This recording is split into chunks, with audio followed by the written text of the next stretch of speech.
For those that don't know, I'm Equipto, I'm Professor Gable. and this is our podcast, The Opening Act.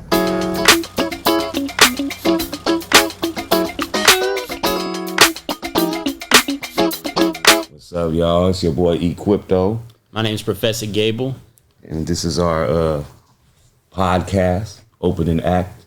Opening. And we got our first, fucking person here that we're gonna interview. One of the, I gotta say, ambitious, one of the most committed, most dedicated, and wealthiest motherfuckers out of San Francisco in the hip hop world. Yes, I'm gonna say hip hop world. Mm-hmm. And it's my brother. You know what I mean? Like, we're just gonna chop it up. This is long awaited. You feel me? Man, Like, long awaited, man. and it's Berner. Let's make some noise for Berner. Come on, yes, man. Sir. Come on, man.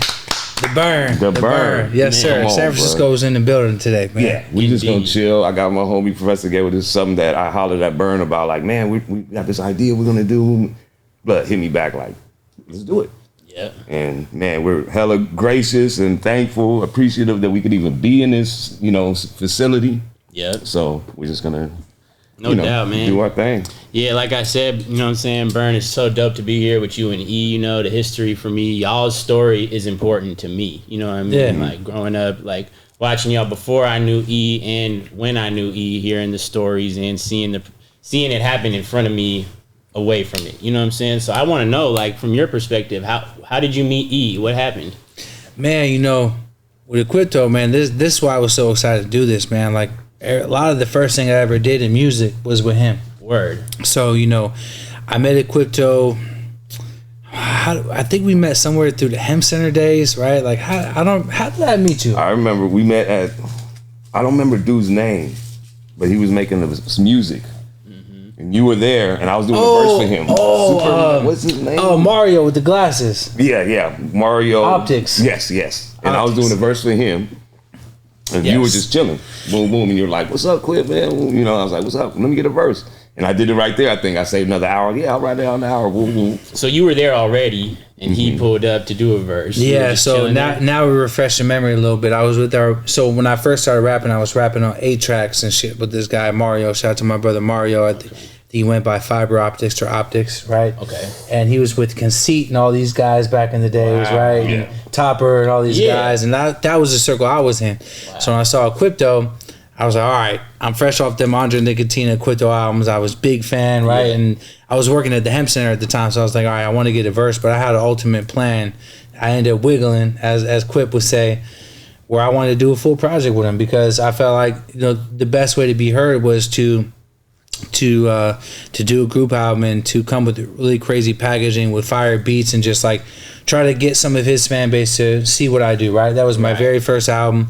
Right. And I wiggled, I never told you this, Quip, but I wiggled the funds to do the album out the Hemp Center. I hope Karma, Hey, you gave a lot of business to that Hemp Center. Yeah, no, I did, but I made some maneuvers in the back room to fund the project, right? But I worked some wiggles, man. But we did the album, man, and a lot came from that, bro. Like, from learning how to count bars, Word. Right? From like understanding, like, I mean, my first show, bro.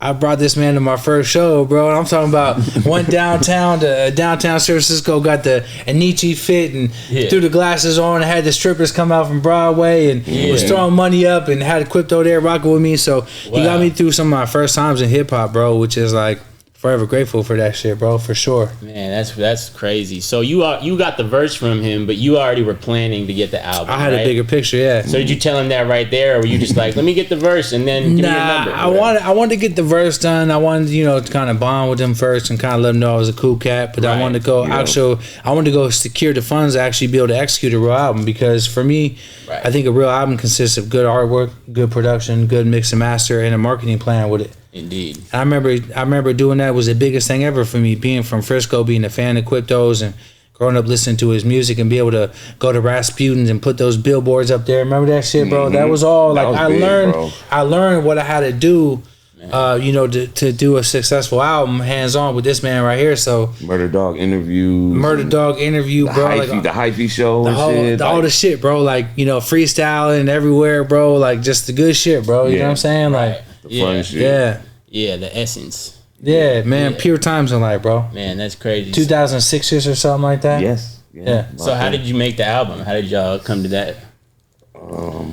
He just, like you said, he started inviting me over his little trap apartment. Right. You know what I mean? Okay. On Haight, I can say that now. Yeah. And on Haight Street. You feel me? Like on Haight. Yeah, on Haight. And you know, he was young, ambitious, bro. Like, and I could sense like he was showing me like, I want to do this, I could do this. I'm wiggling and doing different things too. Right. You know what I mean? And my personal shit, like, you know, I was getting my way out the rap game, kind of wiggling in the street more. Right. You know what I mean? Kind of like, okay, yeah, I'll do this album for sure. You know, and he was cool as fuck, but he was getting me into his world a little bit. You know what I mean? I was like, okay, he be wiggling. Right. You know, like calling me middle of the night from, I'm on Broadway with a couple strippers. You know what I mean? I was like, oh, this dude is about his shit. He's doing his thing. You know, so he eventually said, let's do an album, blood. Fuck it, I'm gonna give you, you know, a little bit of bread. What you do? I said, fuck it, let's do it. And it was a great experience because he had a lot of resources already. Or, you know what I mean? Like within the community of Frisco, like, you know what I mean? Right. Like Stingy and like Mario, other producers, you know, he was already in with Big Rich, Don Torrey, you know what I mean? Be Legit. He was already friends with them. Right. You feel me? Like, so it was like his connection to the city and the Bay Area shit was official already. So it was like, oh shit. And he was like, I didn't do songs with Sibo before. I didn't do songs with, you know, Ryder, J. Clyde, all these people that he would put me on, J. Diggs, and I was affiliates with these folks at the time, of course, but he was making that happen. Like, but we're gonna do a song with this, get a beat from this dude. Wow. I didn't know that. That's so crazy. He stepped my shit up. You know what I mean? Like to a level like, oh shit. That's the best thing about doing a group album with someone that elevates what you're doing in like a friendly, competitive way. It makes me want to show off. Like, all right, let me go get Sibo for this Equipto album. Get him fired up, right? Because you can do that, and he'll gas on something. About, all right, let me rap better than this. You know, let me try to get better than I was before. And so let me learn how to count bars, so I'm not sounding crazy. So I think Jesse had a lot to do with the album too. Right. Oh, that's right. I'm sorry I didn't mention his fucking name. Genesee. Man, shout out to my boy Genestar, man. Oh, okay. I did songs with the Jacker because of Burn. You feel me? Like, you know what I mean? We did that one song at Genesee's, just brought me back. You feel me? Like, so you like mentioned like my bad. You had Sibo, Ryder J. Clyde, like this album, Track Money, Pack Money, y'all's album. What is kind of like the musical inspiration behind it at that time? You know what I mean? A lot of pimping inspiration, man. You know, a lot of inspiration from the pimps coming out of the city, and I think the inspiration too is like kind of like this is one of my favorite artists, and I think it's funny now because it comes back full circle where I'm at in life now. I really want to be an A&R. Wow. I really want to put together records. I really want to, executive produce, co-produce music. And really what it came from was I wanted to hear Equipto on certain type of beats with certain kind of features. And if you look at any of my projects, that's all it really is. Yeah. Even with the Jack, like I wanted to hear Jack on certain type of beats. You know, you look at the albums I did with Al Pacino, I wanted to hear them on certain kind of records. And even when you look at some of the most recent projects, like, you know, I did a project with Cameron, or even when I get a feature, like I always want to hear artists on certain type of beats. I think it's taken all these years and all these albums to figure out that I love to rap and I'm probably always gonna rap, but I think my passion is actually putting the record together. I think that's the inspiration. Like, all right, I quit throwing my hands. He believes in me. He trusts me. He's gonna rock with me. Let's see what I can do with this. Man, I could see how that is. That's crazy.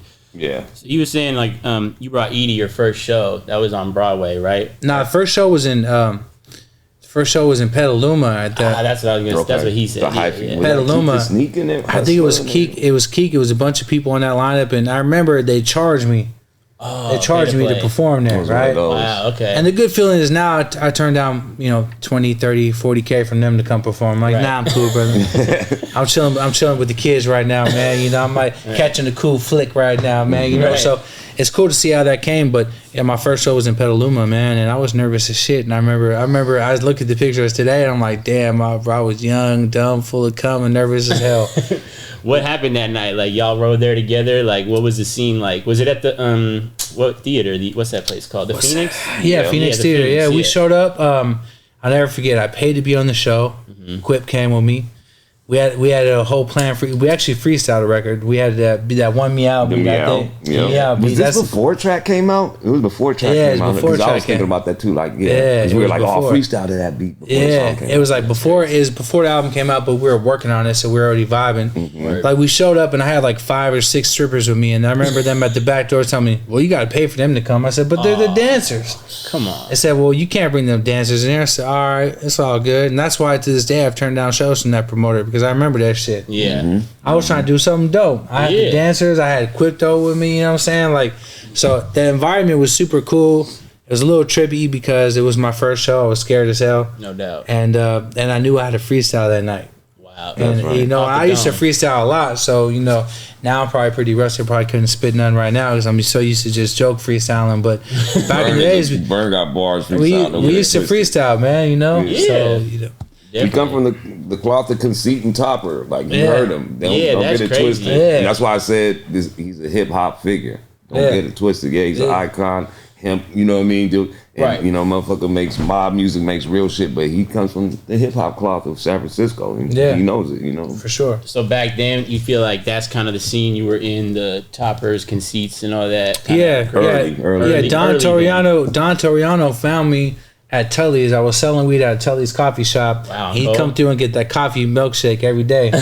And he'd be like, "Man, what's up with you, man?" I said, "Man, what's up?" I was a big fan of his. And shout out Vegan Bob. Shout out to Vegan Bob, man. Shout out to Don Toriano, bro. He's doing well. Man. But he found me. He used to make me battle rap Mr. 3 and people like that, bro.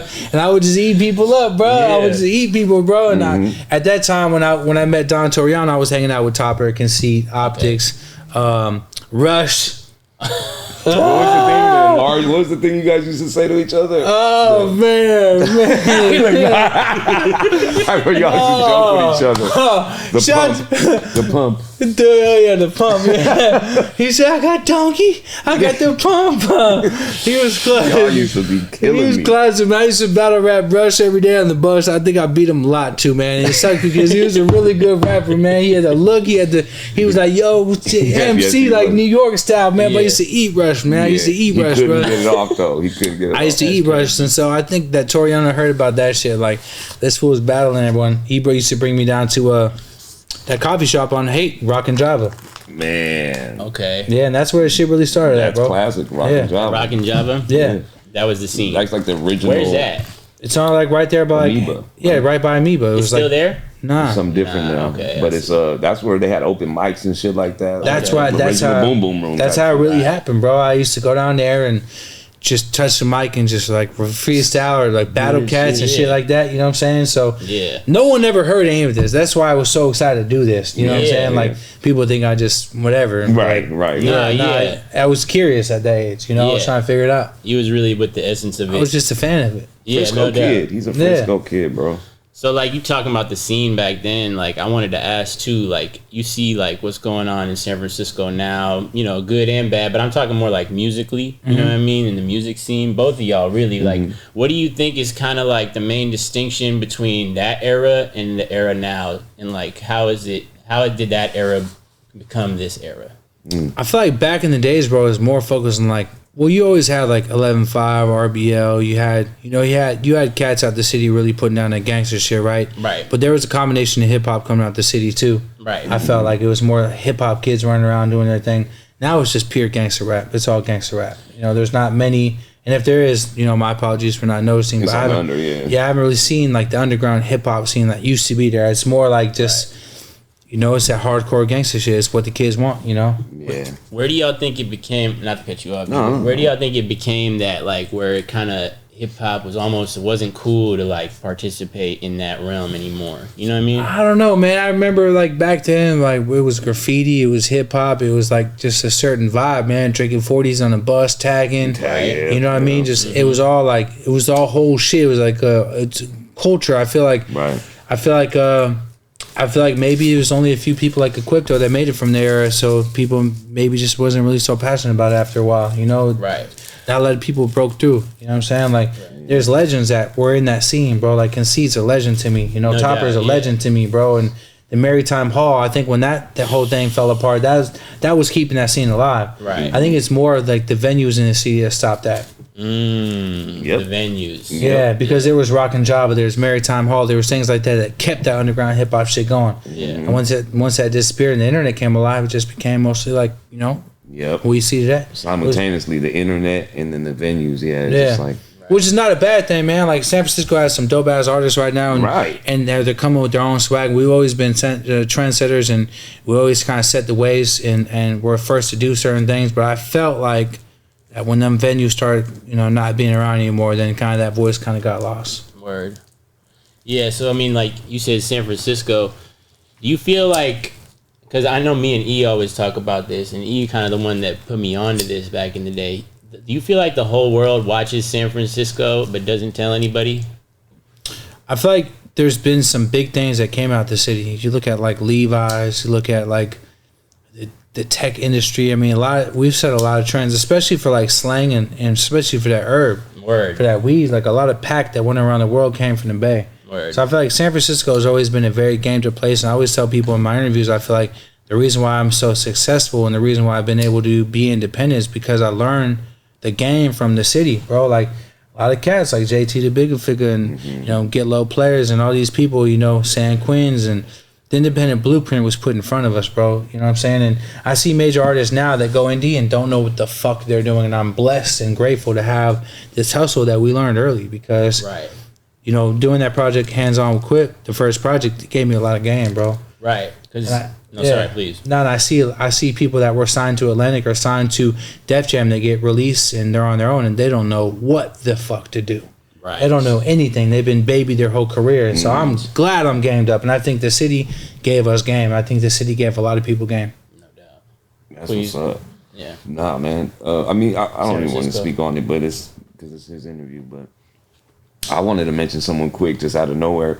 Your early manager from Houston that passed away, bro. Oh, yeah, rest he in had peace. a lot to do with your Wiggles, man. And Yeah. what's his name again? My bad. Phil. Yeah, Phil. Mr. Nice. I remember Rest that. in peace to Mr. Nice, Phil, He was man. his manager early, and they was doing a lot of dope shit. I remember he would hit me like, "Bud, I'm going to do a song with Bun B, blah, woo, woo." And I'm gonna mention something. I don't know if I should maybe could edit. Nah, that say it, man. Say it. I remember one time you told me like, "Yeah, I did a song with fucking Slim Thug." He's like, and he knows Slim Thug, so he paid him all in $5 bills in a Capri Sun package. Oh no, it was a cereal box. A cereal box. He gave him a lot of tens. Yeah, tens. He gave him a lot of tens. And shout out to Thugger for even accepting that, man. But my boy Phil was a real boy, bro. He was a real one out of Houston, and we were doing our thing on the herb side, and he was like, "Big boy, why you keep wanting to rap? Right. Ain't no money. Stick to the pack." That's what I said. Phil, I want to rap, bro. And he was like, "Ain't no money in that shit. Man, you stick to that pack." I said, "Nah." He said, a few months later, he said, "You know what, bro? You ain't giving up. Motherfucker that's hard headed and that don't give up, that's the one that wins. So I'm gonna get behind you. You wanna do some rap? Let's go to Houston. Let's go fuck with Thug." He put me a Slim Thug, he put me a Bun B, and he put me with BG. Wow. And elevated my game, you know what I mean? And when the time came around to where I decided to sign with Wiz, it was cool as fuck. He said, "Bro, I ain't never cared about this shit, I cared about you. So you wanna go fuck with Toothpick?" That's what he called him at the time. "You wanna go fuck with Toothpick? Go ahead. Right. You got my blessing." I said, "All right, Phil, I love you, bro." So he did elevate my game, bro, for sure. Yeah. He let me move on to the next level, and he embraced that I really wanted to do music, and he invested in that. I remember him. I had to bring him up because it just came to my head like, It's a big part of the music shit. Yes, for sure. is. He helped me. He showed me what the world was like outside the Bay.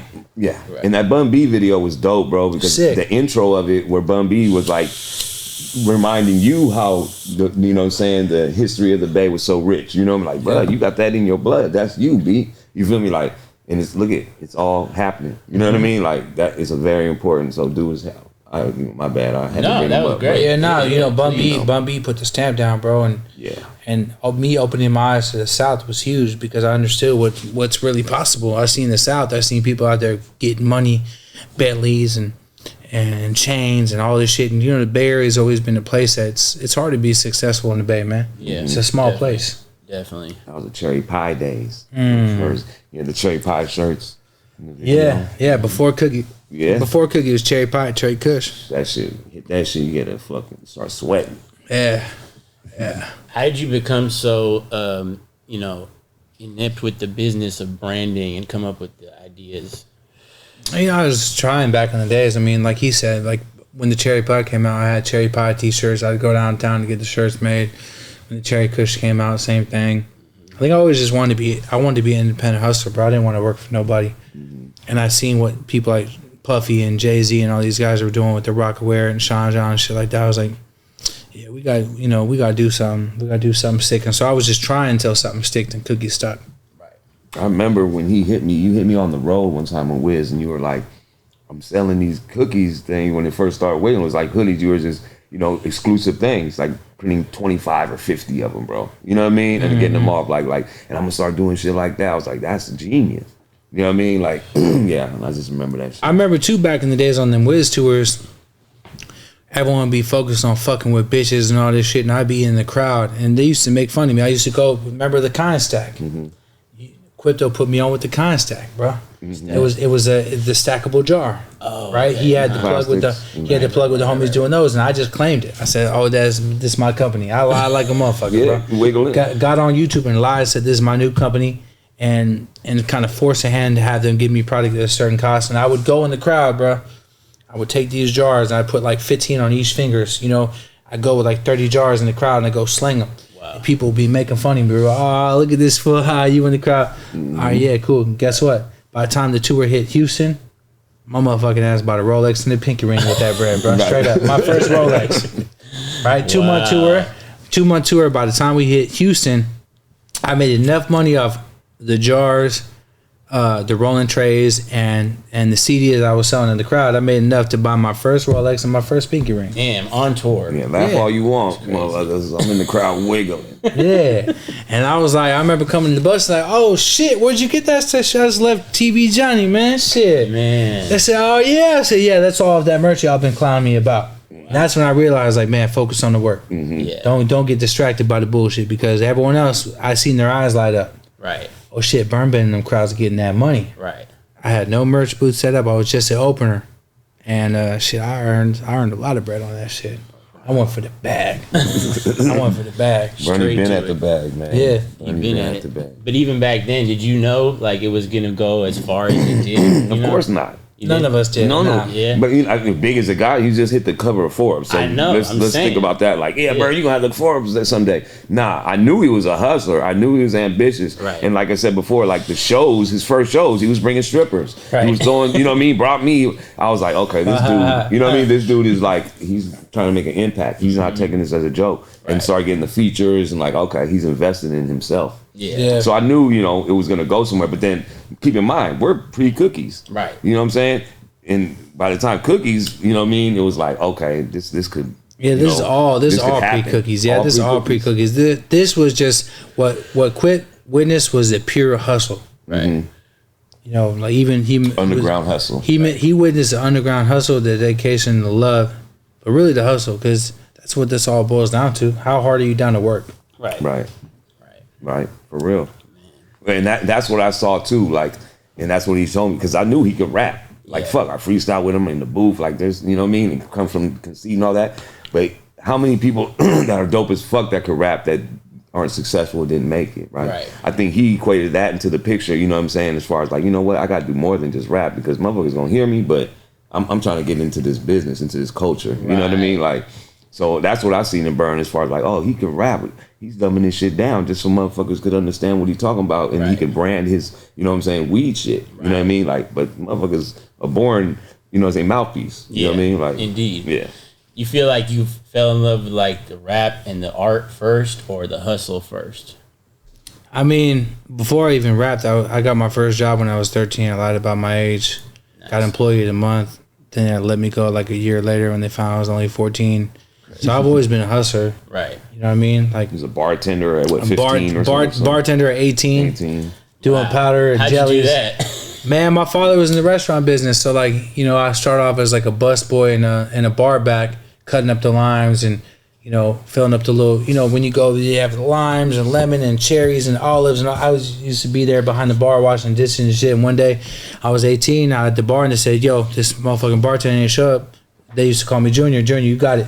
Bartending night. And from there, I was working, 7 days a week at the Campus Club and weekends at the bar. So hustle's always been there. But I fell in love with the music when I started doing it. Like, I'm still in love with the music. I don't even have time for the music, and it's business has gotten so crazy that it gets looked down sometimes. Like, what the fuck are you even doing with the music? You need to focus on cookies and this and that. But cookies wouldn't be cookies if it wasn't for the music, and the music probably wouldn't be the music if it wasn't for the weed. So both hand washes the other. Simultaneously, yeah. I was thinking that jellies, man. That's when jellies, that first video. Yeah, Purple. man. Yeah, man. You put me in the intro smoking on. Man, that was a great time. I miss that shit, bro. I know. Sometimes it's simpler the innocence times. of it. Yeah, it just calls my name sometimes because it was just all like we're just so young trying to figure it out, bro. And yeah, if I can go back in time, I'd probably soak that up a little more. Yeah. Yeah. Do you think that, like, when you say you like your love for the music, and you know, you're telling me you're coming from like this scene with like Topper and Conceit and stuff like that, but you also like you make some of the biggest like kind of mob music songs too. Like, do you feel like there's a natural overlap between those two sounds, or do you feel like, you know, folks like y'all had to kind of create that overlap? I feel like the overlap came from Jack. When I got with Jack, like when I got with like Ampachino and Jack, like they really put me onto that mob shit. Like I remember when I first got with Ampachino, he brought me out to Akron, Ohio, and I seen that shit firsthand. I'm like, wow. Yeah. Shit right here is real as fuck. And then the first time I went to Kansas City and I seen that shit, bro, we were almost got in a high-speed chase. The first time I hopped in the whip out there and seen homies with AK-47s in the whip on their lap, and you know what I'm saying? Someone got shot inside my show while I was rapping. I was on the mic rapping, and dude gets shot right in front of me in the crowd. I'm like, all right, bro. Yeah. All right, man. Shit. So I got influenced by the Jack, man. Rest in peace to the Jack. But he put me onto that mob sound, bro, and I just kind of followed it and fell in love with that sample, that gloomy pain, because it felt with me. You know, it sat with me. It kind of fit the style a little bit. Yeah, no doubt. Mm-hmm. Like, you be having, like, Jadakiss and, you know, Mr. Fab on the same album, or not the same song, but not my bad. Pete Rock with a Mr. Fab verse, like, you know what I mean? Like, that's the overlap too for me. Like, I think it's crazy. I mean, that's what he said, like A&R shit. Yeah, like if you look at that one song, I got a song with Atmosphere, right, and then if it goes into some crazy heartbeat, and then goes into the record with Fab, right. It's like, yo, Slug is like the ultimate hip hop guy, right? Like, and that was Life Goals that work with him, and that was super dope. And then like Fab is like super rap cat, but he's hip hop too, you know? Right. But then like even like on the last album, I put when I got cancer, I thought I was gonna die, so I was like, all right, let me just try to make the craziest album ever. And on the Gotti album, I put Rick Ross, Jadakiss, and who was it? And Nas on the same record, bro. Yeah. Yeah. And that beat was insane. Yeah. Bucket list shit. Right, and like it's been hard doing the album I'm about to put out now has been the hardest album I've ever had to make, because Gotti was on such a higher level as far as like production and features and shit. So yeah, man, I like to overlap that shit. No doubt. Now this isn't on Gotti, but you're speaking about these newer albums and shit and collaborations. What was it like getting a DMX verse? Wow, man, I got that right before he passed. Rest in peace to DMX. Man, shout out to Steve LaBelle. We called DMX and them every week, bro, for like 3 months. Yeah. Wow. Every Friday or every Monday or whatever it was. And the guy, Pat, shout out to Pat, was like, no, he X wants to do it. He wants to do it. And then one day X grabbed the phone. What's up, Berner? What are we doing? I said, man, you tell me, bro. It's been like 3 months. What are you doing? He said, I'm going to lay it down right now. You got the beat you want? I said, yep. It's one actually from your producer. He said, all right, give me a little bit. It's done. I said, cool. And then they sent that shit back. And then, bro, like literally like a month or two later, he passed away.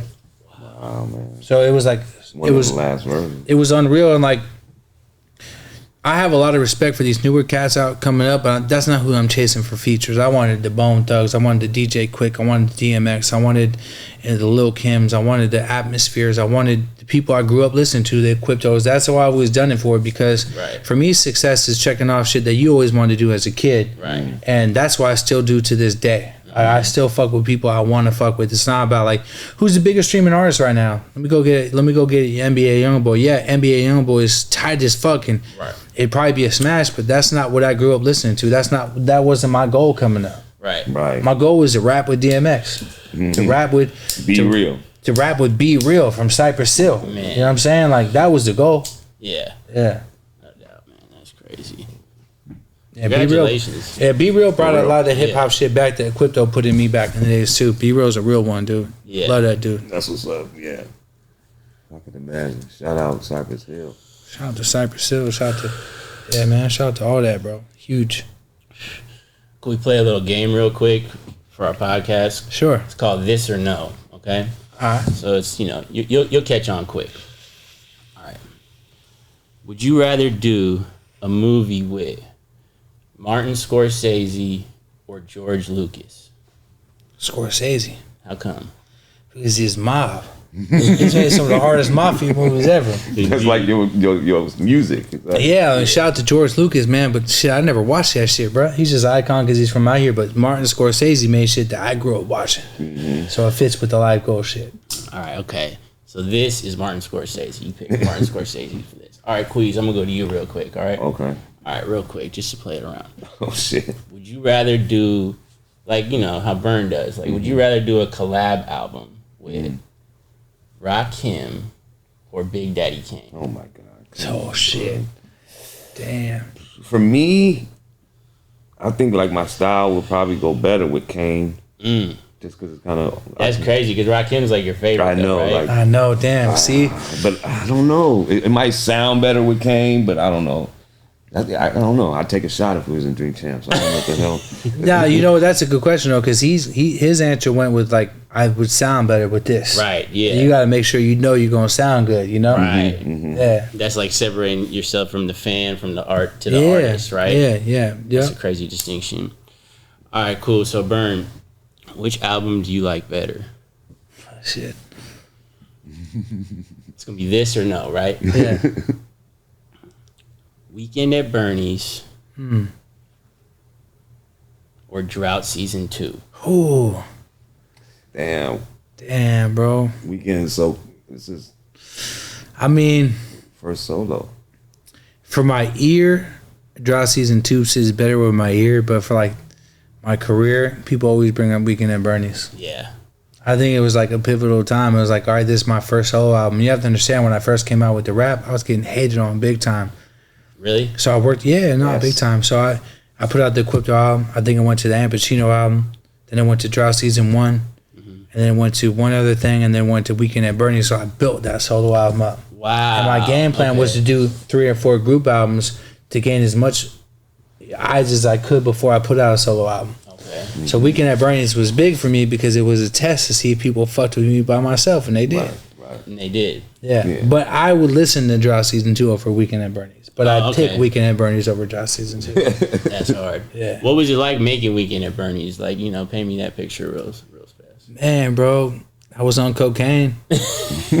I was on cocaine back then, bro, and I was coked out, and I was feeling myself, and I was over there at Genesee's house, and I was over there fucking with Cosmo, and that's when I first met Cosmo. Shout out to my brother Cosmo. Right. And I just was feeling myself, bro, and I was putting the records together, bro, and I was just trying to prove to the world that, like, as a solo artist, I could do it too, because the pressure was I put out a lot of group albums, so would people fuck with the Berner album? Mm-hmm. Right.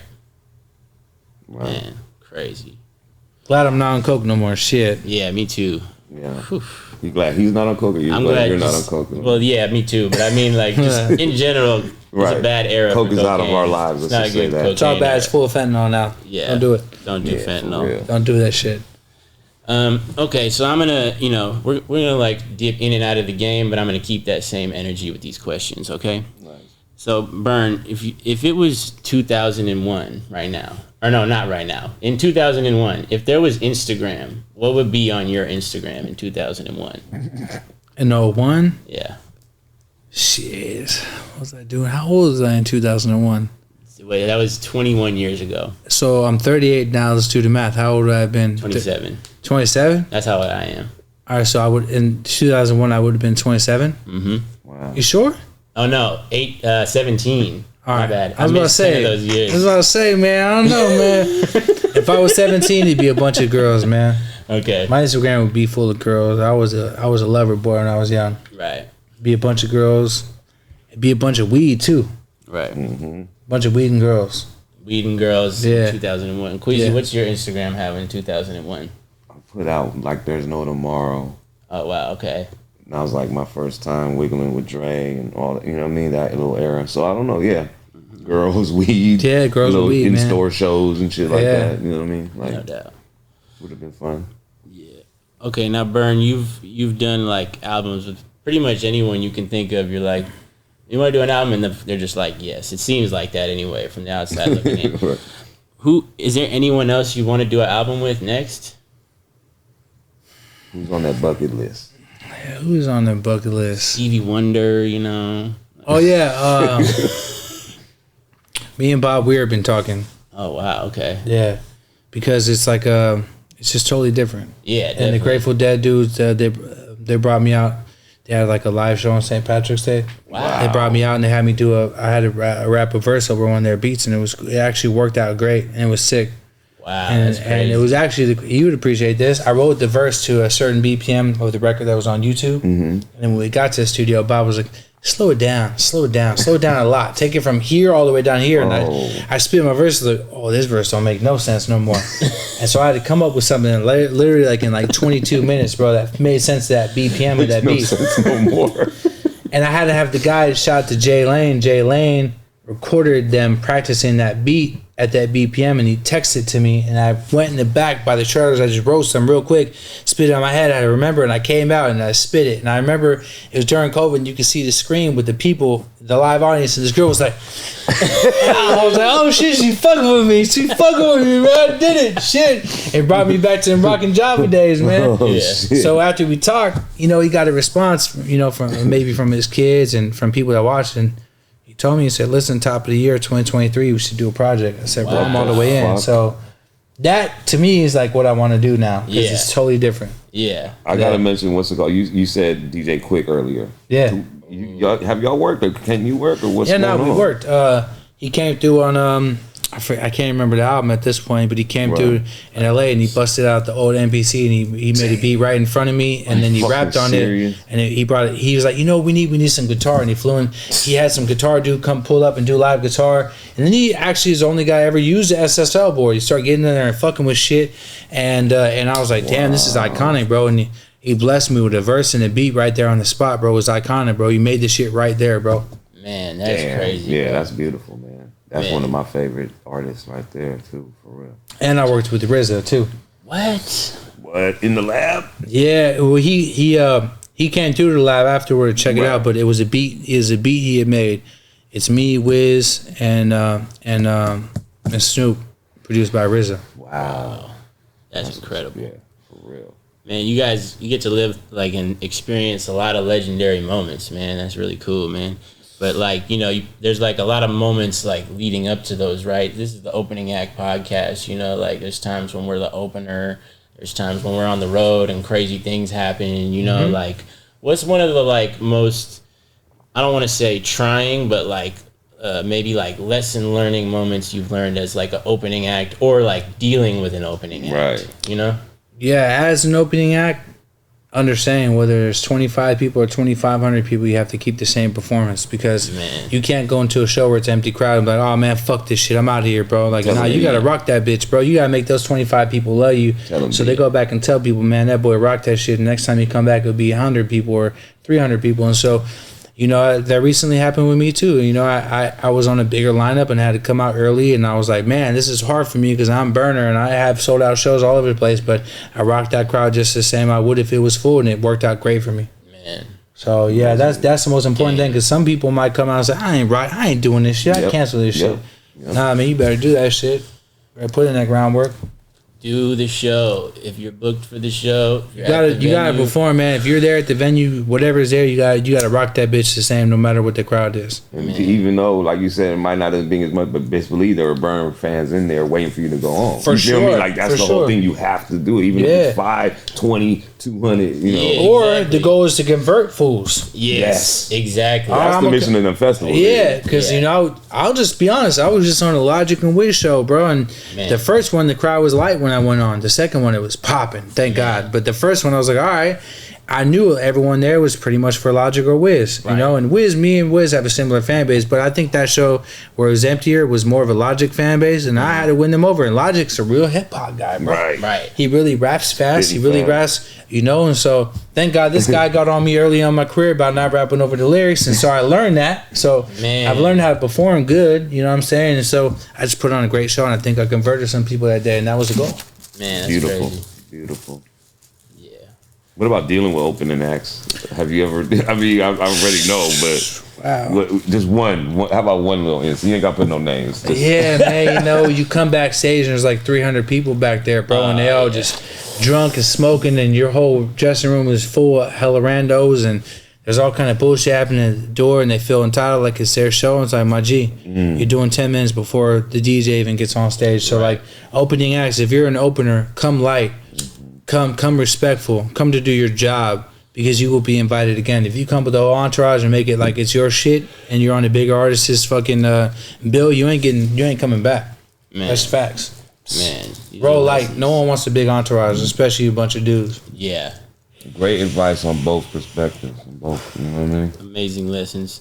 That reminds me, I heard you say in like another interview where ever since you toured with Be Real, you changed the way you toured. You know, can you like how did that happen? Yeah, I mean, I used to get on the bus with like 13 people, and there'd be every bunk full, and then someone sleeping on the couch, and you got 13 men, grown men on a bus for like 2 months.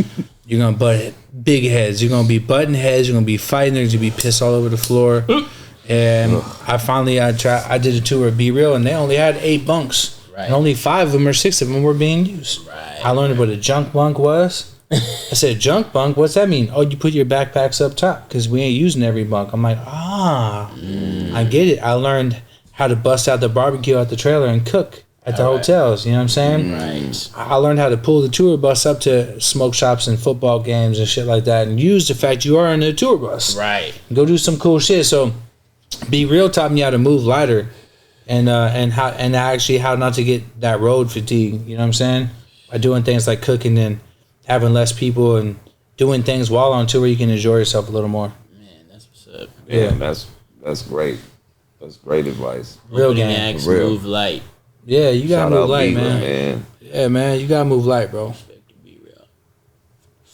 You got any anecdotes, Squeeze? What's that? What's the antidote? What you? Things just ask or say. Oh, I mean, I don't know. Let's get into like I don't know, some old stories or something. I don't know. Where we at? Well, I mean, y'all made Track Money Impact Money, right? So I'm not, I don't know how to ask this question, but like, what goes on, like, to inspire these songs, and how do you evolve from that into this? You know? I think when you're younger, bro, you're around shit that you have to be around at that time. Right. And you have to do what you have to do to make things happen at that time. But as you get older, and the more shit you make it through, and then the more you realize how precious life really is, and how you really want to spend your time, and what's right and what's not right. Both of us were doing wild shit back then. Right. It says it all through the music. And right.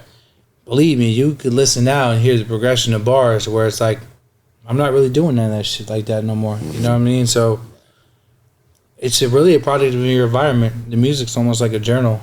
You know what I'm saying? So I think back then we were just focused on what we had to do, and now we're kind of focused on what we need to do. Yeah, that's the difference, I think, too. But yeah, I mean, yeah, back then it was real. It's like a journal. It was real life shit. You know what I mean? Like, and I think that's kind of Bay Area-ish to us. Like, you always want to be real, quote unquote, to what you spit. You know what I mean? Like, whether it's being lyrical, freestyling, or doing our shit, or whether we doing some underworld shit. You feel me? Like, but I remember your birthday party, bro. I remember your birthday party, bro, downtown. I remember you just dripped up, bro, and they was bringing you champagne and girls all around. I remember like, man, my boy's shining, yo. My boy's shining, remember yo. that one day you used to be like Queasy in the casino with the mink coming yeah. out? I picture my boy playing. That was from that night. My boy was just fitted, bro, suited and booted, hat tilt.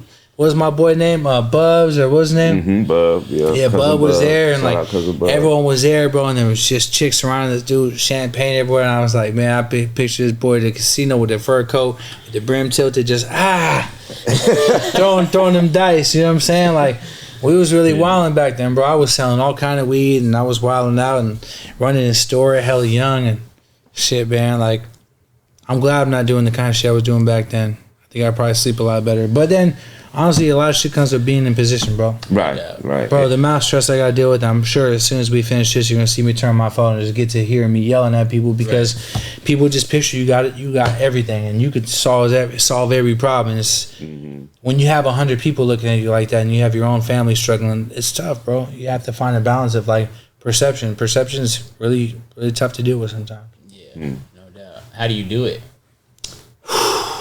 Right. Eat 40 times your best, bro. You gotta play human chess. Man.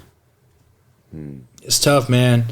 You make the wrong move, you end up getting killed. You make the wrong move, you end up in a bad position. So I think really for me, it's just putting good energy out there, trying to help when I can help, and having to put your foot down when you have to put your foot down.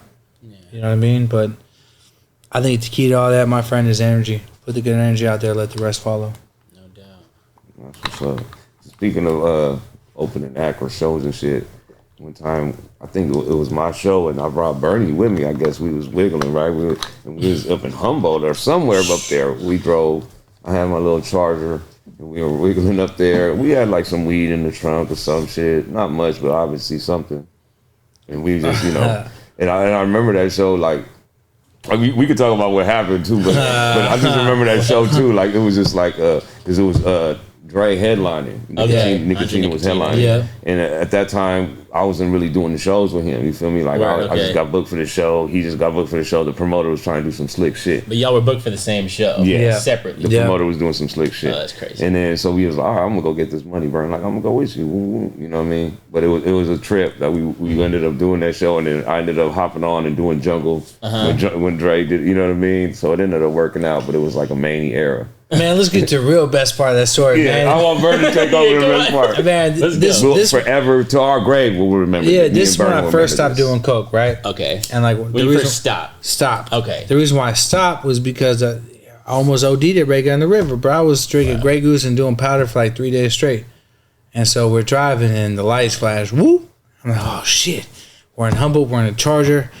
I got some weed on me. In the Charger. I remember grabbing Queezy's arm and said, I'm having a bad one, bro. He said, what? I said, oh shit, I'm having a bad one, bro. And it was the same thing that was going on when I almost OD'd, and that's where the anxiety stemmed from. Shit, I felt my heart just going like this, right? Palpitations. He said, you cool? And he's pulling over. He said, you cool? I said, nah, I ain't cool. I ain't cool. He said, man, oh shit. And so we had to deal with that cop. Did I ever tell the cop I was having a bad one? I think that's how we got away. I meant it felt my heart. Yeah. I said, bro, bro, I'm having a bad panic attack. He said, why are you having a bad? Man, we in the middle of nowhere. We've been driving for hours. We ain't seen shit. There's only trees out here. Probably looking at us a certain way. I said, feel my heart. I took his hand, put him in, and said, oh my God. Oh, yeah. Wow. He's like, wow. He was following us too. He was like, are you on drugs? I said, no. He said, you got some cash in the car? I said, no. He said, you got some weed? I said, yes, right here. He's like, we ain't worried about that. Where the money at? We ain't got no money. What are you doing? We're going to the show. He's like, you need to go get that figured out. Your heart don't feel right. I said, all right. So he let us go. But yeah, I'm having a bad one. I'm having a bad one, Queez. I'm having a bad one, Queez. That was the first real panic attack I had after quitting coke. That's crazy. Crazy as fuck. Wow. I remember being out there, man. We was driving for like 2 hours, didn't see it for anything in sight but trees. Man. He was following us for a while.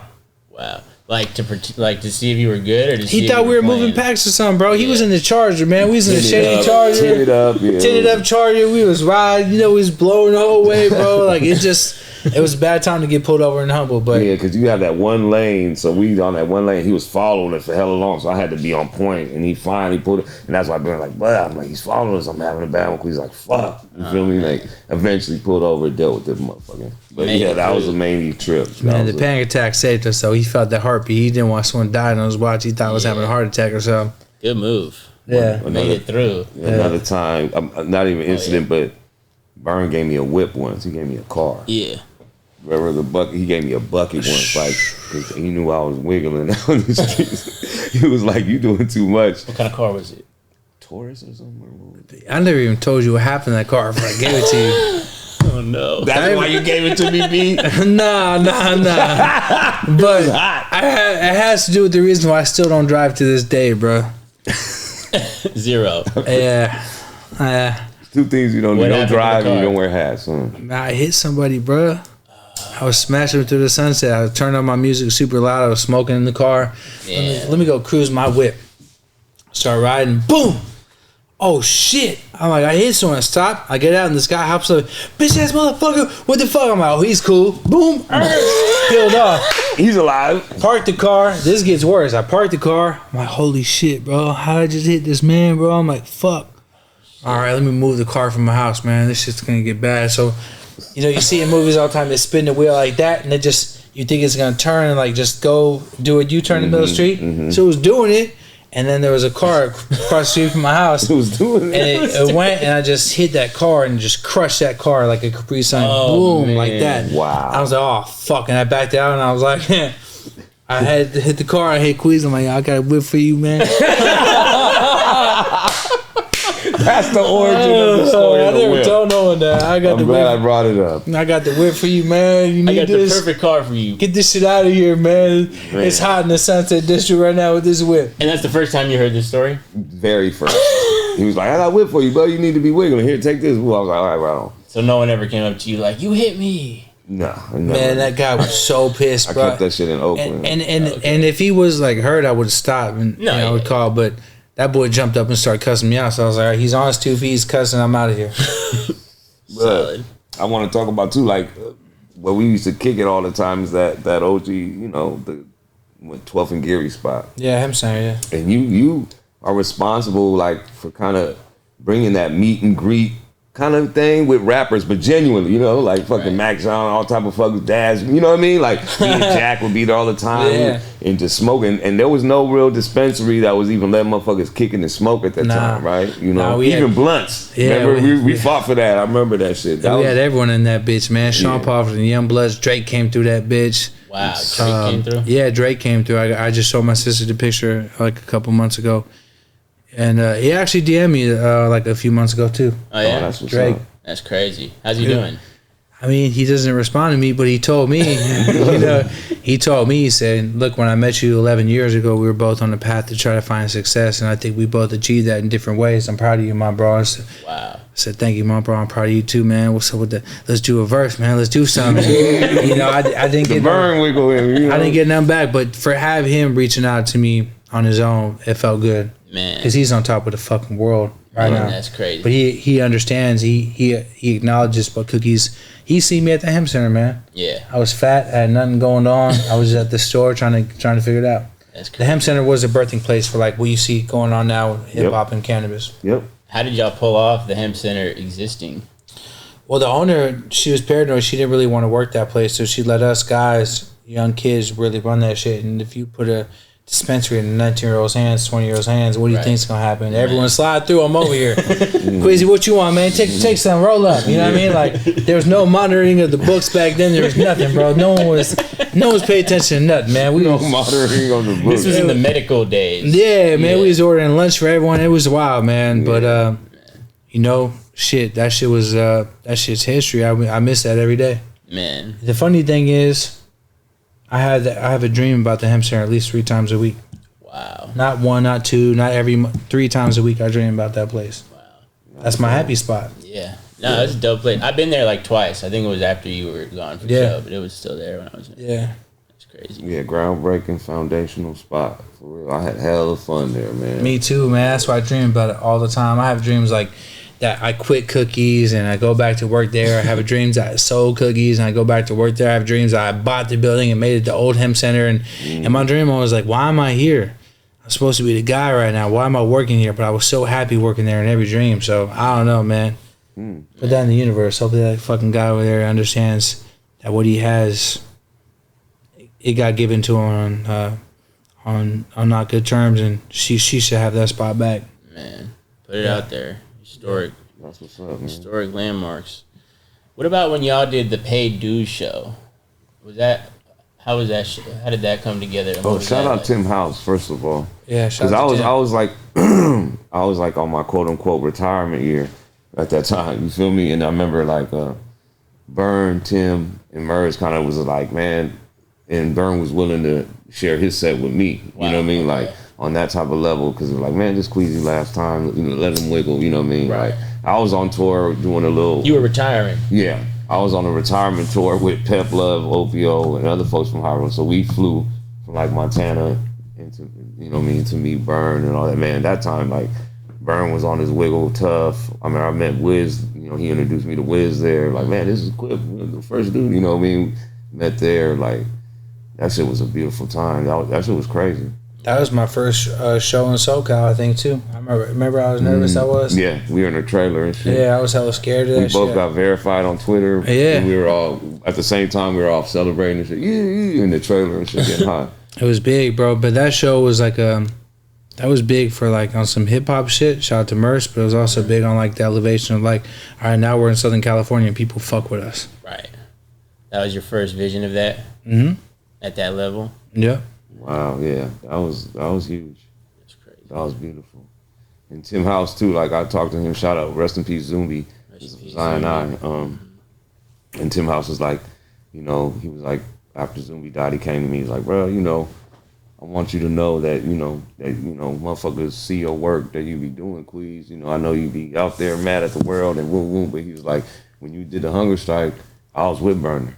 We was on tour somewhere, like he was like, somewhere y'all was at, he was like, and we were both looking at like, and we were both, sending our blessings to you, bro, like, just so you know, boom, boom. I was like, oh man, that meant a lot. You feel me? Like, bro, I'd be like, props and you called me. Too. I remember you called me later, you like, bud, what's going on? You were like, you out there, you know what I mean? You okay? You know what I mean? Like, the hunger strike was big, bro. It was big for a lot of reasons, but dude, you put your life at risk for that.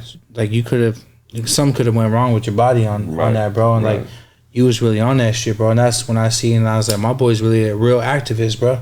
This ain't no like complaining on the internet shit. This boy's really out there risking his fucking life for this belief right here, bro. You know what I'm saying? Like, that shit was big, bro. I remember watching that. It was all over the news. I'm like, that's my dog right there. And I was like, man, from a distance watching, like, man, I hope my boy's okay, man. I was really worried about that. You know what I'm saying? Right on, man. Yeah, no, that meant a lot, man. Because I remember they were like talking about, oh, we should get medics out here and this and that. And I was like, oh shit, man. Yeah. Someone get my boy a burrito from 2-4 mission, man. Fuck that shit. Whatever he's fighting for, man, get that shit right, man. Get this guy out of here, man. So we can't lose Queasy off starvation or that shit was mania, bro. You was really out there, man. Right on. Salute, man, and salute to you too. And with the Standing Rock thing, I remember you hit me. You were like, bruh, I want to help with that. You know what I mean? And it was like, and it was no question. You could have just donated, but you also posted like, look, I might not know too much about this situation, but it's obviously something that needs attention. And Queasy's hollering this, so and that helped a lot of youngsters. I never really probably told you, but a lot of youngsters